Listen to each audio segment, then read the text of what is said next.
जय श्री राम दोस्तों, सुंदरकांड का ये पहला पाठ शुरू करते हैं और इससे पहले एक बार श्री हनुमान जी को नमन कर लेते हैं।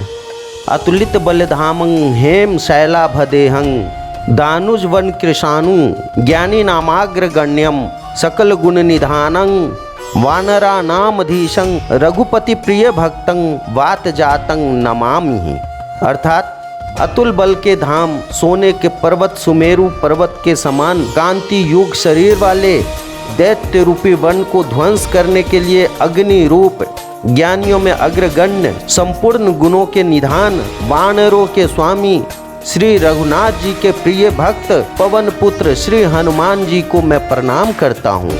जय श्री राम। दोस्तों, जब महात्मा जटायु का भाई संपाति सीता माता को अपने नेत्रों से देखकर ये बता देते हैं कि जो 100 योजन समुद्र लांघ सकेगा, बुद्धि निधान होगा, वही श्री राम जी का ये कार्य कर सकेगा और भगवान श्री राम आप लोगों के साथ हैं, तो इस समुद्र तट पे अपना प्राण त्यागने का ये कायरतापूर्ण इच्छा छोड़ के भगवान श्री राम जी को हृदय में धारण करके उपाय करो। और इतना कहकर संपाति चले जाते हैं। ये सुनकर सभी वानरों और वृक्षों में एक नई चेतना दौड़ती है और सब अपनी अपनी शक्ति के बारे में सोचते हैं और बताते हैं।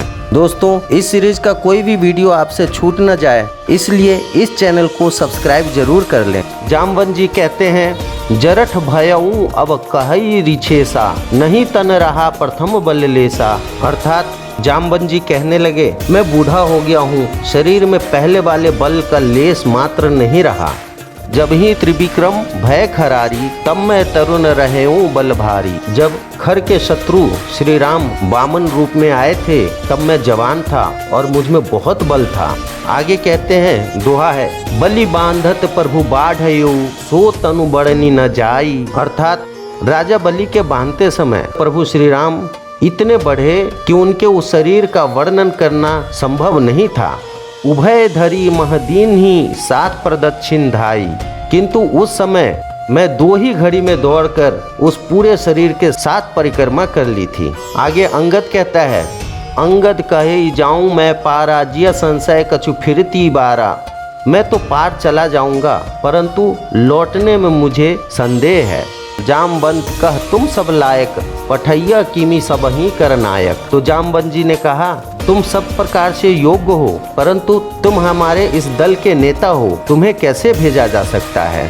अब जामवंत जी का ध्यान श्री हनुमान जी की तरफ जाता है और कहते हैं, कहई रीछपति सुनु हनुमाना का चुप साधी रहे बलवाना।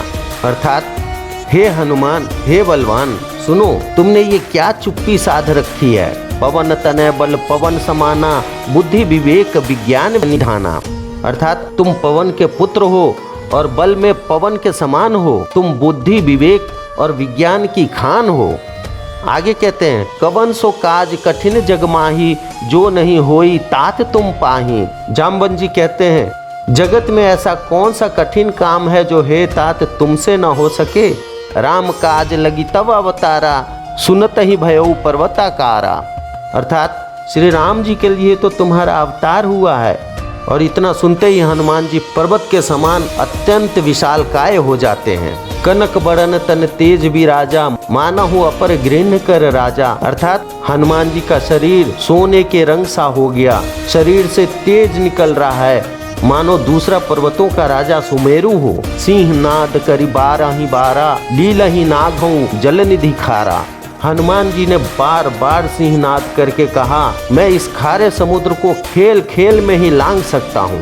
वो आगे कहते हैं, सहित सहाय रावण ही मारी आनो यहाँ त्रिकूट उपारी।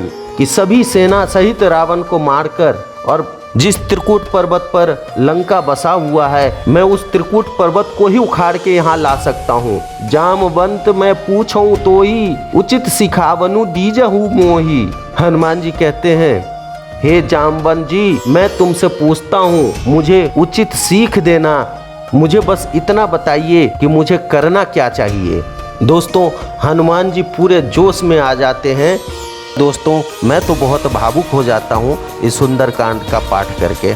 मेरी इच्छा तो ऐसी हो रही है कि पूरा सुंदरकांड मैं एक ही वीडियो में बना दूं, परंतु थोड़ा मुश्किल है, इसलिए तब जामवंत जी क्या शिक्षा देते हैं हनुमान जी को, ये हम अगले वीडियो में आपको बताएंगे। इसलिए इस चैनल को सब्सक्राइब जरूर कर लें ताकि इस सीरीज़ के सारे वीडियो आप तक पहुंचते रहे। तो अगले वीडियो में फिर मिलते हैं, तब तक के लिए जय श्री राम।